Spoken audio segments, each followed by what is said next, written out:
बड़ी खबर आ रही है दोस्तों सामने निकल के। महाराष्ट्र में सियासी हलचल तेज हो गई है। चुनावी नतीजों से ठीक पहले कई होटल और यहां पर हेलीकॉप्टर बुक किए जा रहे हैं विधायकों को शिफ्ट करने के लिए। जी हां दोस्तों, 24 घंटे से भी कम का समय रह गया है और पता चल जाएगा कि महाराष्ट्र में जनता ने किसकी सरकार बनाने के लिए वोट किया है। उससे पहले हलचल तेज हो गई है, आंकड़े भी सामने निकल के आ चुके हैं और वहीं अजीत पवार ने भी मुश्किलें बढ़ा दी है बीजेपी की। अजीत पवार के बागी तेवर नजर आ रहे हैं। जितने भी विधायक होंगे सभी इंडिया गठबंधन के साथ में जा सकते हैं, खबर ये भी जानेंगे और वहीं बताएंगे कि अडानी के मामले में टीडीपी की भी मुश्किलें बढ़ गई हैं। जी हां दोस्तों, चंद्रबाबू नायडू की भी मुश्किलें बढ़ती हुई नजर आ रही हैं, इसको लेकर के भी खबर आ रही है। दोस्तों बात होगी यहां पर उपचुनाव को रद्द करने की मांग कर दी है समाजवादी पार्टी ने। एक एक करके चलेंगे, हर खबर आप तक पहुंचाएंगे, खबरों में बढ़ेंगे दोस्तों। उससे पहले अगर आप लोग भी यही मानते हैं कि महाराष्ट्र में एमबीए की सरकार बनने जा रही है तो अभी इस वीडियो को लाइक कीजिएगा दोस्तों और कमेंट बॉक्स में जय हिंद जय भारत जरूर ही कमेंट कीजिएगा। चुनावी नतीजों से पहले महाविकास आघाड़ी के नेताओं की ताबड़तोड़ पड़ी बैठक और वहीं इंटरनल आंकड़े भी इंडिया गठबंधन ने आज यहां पर जारी कर दिए हैं। नतीजों से पहले इंडिया गठबंधन ने किया है बड़ा दावा, कहा 160 से 165 सीटें एमबीए को मिलने जा रही हैं और हम पूर्ण बहुमत की सरकार बनाएंगे। ये यहां पर एमबीए ने दावा किया है दोस्तों।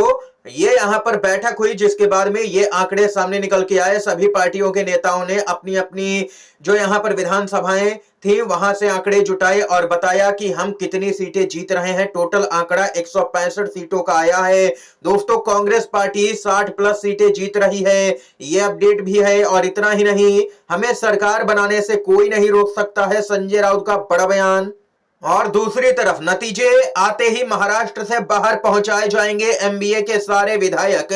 टाइट मुकाबले के कयास से यहां पर बीजेपी की खरीद फरोख्त की राजनीति का डर है। आप लोगों को बताते चले, महाराष्ट्र विधानसभा चुनाव के नतीजे आने से पहले ही नेताओं की यहां पर धड़कनें बढ़ने लगी हैं। और वहीं इस बीच यहां पर खबर आ रही है कि जैसे ही नतीजे जारी किए जाएंगे वैसे ही यहां पर बीजेपी को जो खरीद फरोख्त करती है उसको यहां पर किसी भी कीमत पर कामयाब नहीं होने देना है। इसलिए महाविकास आघाड़ी के नेता अलर्ट मोड पर आ चुके हैं।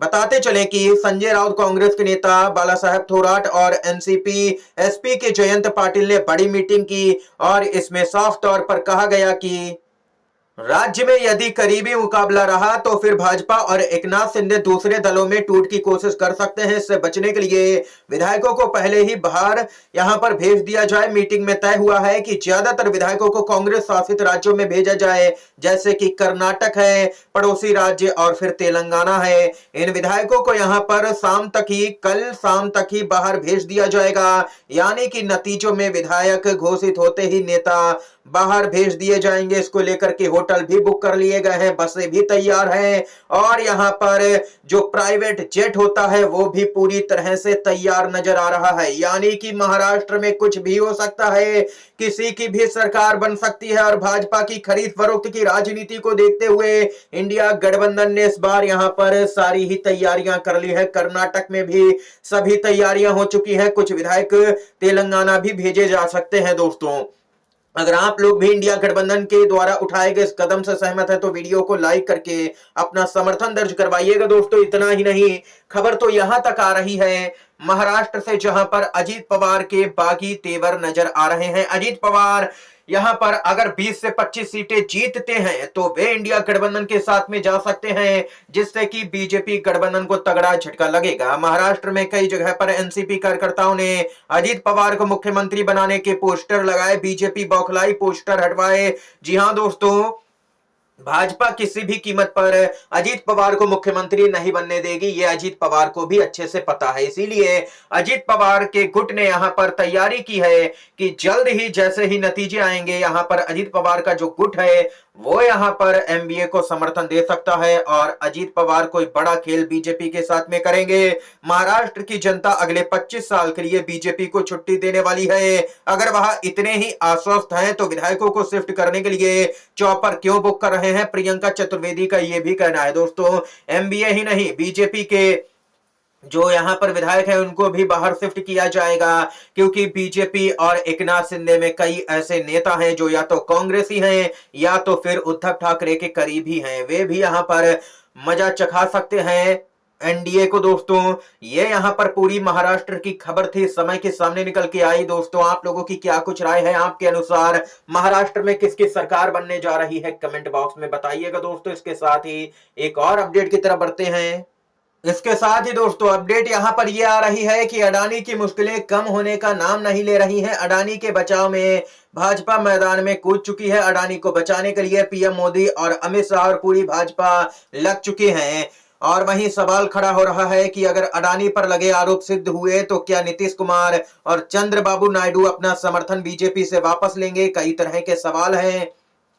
दोस्तों यहां पर बताते चलें, राहुल गांधी ने तो साफ तौर पर कह दिया है कि पीएम मोदी के अंदर इतनी हिम्मत ही नहीं है कि वे अडानी को गिरफ्तार कर पाए या यहां पर जांच करवा पाए। अडानी ने नायडू को भी फंसा दिया है पूरी तरह से।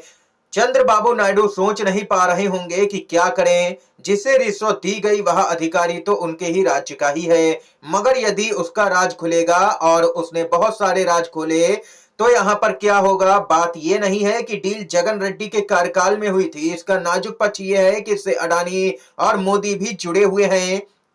अगर यहां पर जगनमोहन रेड्डी भर का मामला होता तो अभी तक हाहाकार मचा दिया गया होता और हो सकता है कि पूर्व सीएम जगनमोहन रेड्डी की गिरफ्तारी की तैयारी भी हो जाती। मगर जगन को फंसाने से ज्यादा मसला मोदी और अडानी को बचाने का है। इसीलिए यहां पर कोई भी जांच बहुत ही मुश्किल दोस्तों नजर आ रहा है कि हमारे देश के अंदर अडानी के खिलाफ में जांच हो, क्योंकि राहुल गांधी का साफ तौर कहना है अगर अडानी की जांच हुई तो पीएम मोदी का नाम भी उसमें सामने निकल के आएगा और पीएम मोदी का नाम आएगा। इसीलिए यहां पर बीजेपी सरकार जांच करवाएगी ही नहीं। इसीलिए एक है तो ये सभी मिलके सेफ हैं। ये यहां पर दोस्तों पूरी खबर है।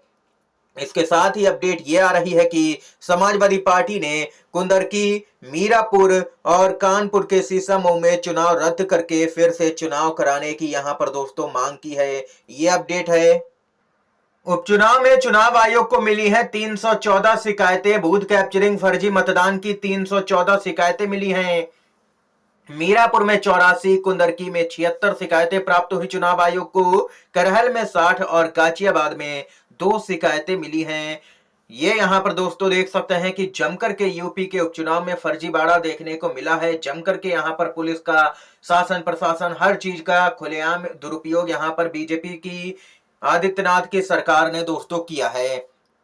इसके साथ ही खबर आ रही है, मणिपुर के बीजेपी विधायकों ने नरेंद्र मोदी को खुला खत लिखा। बीजेपी के विधायकों ने कहा कि मणिपुर को बचाना है तो बीरेन सिंह को मुख्यमंत्री के पद से हटा दीजिए। आप सही दोस्तों सुन रहे हैं यहाँ पर कि बीजेपी के विधायकों ने ही अपने ही मुख्यमंत्री को पद से हटाने के लिए कहा है। लेकिन क्या मोदी बीजेपी के विधायकों की सुनेंगे? सबसे बड़ा सवाल यही है दोस्तों। इस समय की दोस्तों तमाम बेहद ही बड़ी खबरें हमने आप तक पहुंचाएं। वीडियो दोस्तों अगर आप लोगों को पसंद आया हो तो लाइक कीजिएगा, इन खबरों को शेयर कीजिएगा अपने दोस्तों में, और चैनल पर अगर आप लोग नए हैं तो चैनल को जरूर ही सब्सक्राइब कीजिएगा। वीडियो देखने के लिए आप सभी दोस्तों का बहुत बहुत धन्यवाद। जय हिंद, जय भारत।